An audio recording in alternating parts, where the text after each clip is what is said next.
Penyanyi Aura Kasih hingga saat ini masih betah sendiri usai bercerai dari Erik Amaral. Walaupun betah menjomblo, Aura Kasih kini terlihat bahagia bersama anak sematawayangnya, Arabella. Hal itu diketahui dari beberapa momen kebersamaan keduanya di Instagram pribadi milik Aura Kasih. Tidak hanya itu, baru-baru ini Aura Kasih juga terlihat membagikan foto dengan keterangan menyinggung papa baru untuk sang anak. "Papa baru mana papa baru?" tulis Aura Kasih. Dikutip dari Instagram @aurakasih, Jumat, tanggal 28 Januari tahun 2022. Atas unggahan tersebut, banyak warganet kaum Adam bereaksi atas unggahan ibu satu orang anak itu.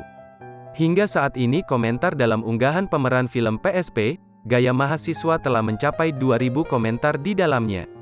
Sebelum itu, Aura Kasih memang sering memberikan kode seolah sedang mencari pendamping hidup yang baru. "Sebentar lagi 2022 mana nih jodohnya? Belum ada tanda-tanda sih," tulis Aura Kasih pada akhir tahun 2021. "Jalan-jalan dulu, siapa tahu nemu papa baru," tulisnya dalam unggahan lain. Untuk diketahui, Aura Kasih dan Erik Amaral resmi menikah pada 2018. Namun sayang, pernikahan mereka tidak mampu bertahan dan resmi bercerai secara first take pada April tahun 2021. Dari pernikahan tersebut keduanya dikaruniai satu putri.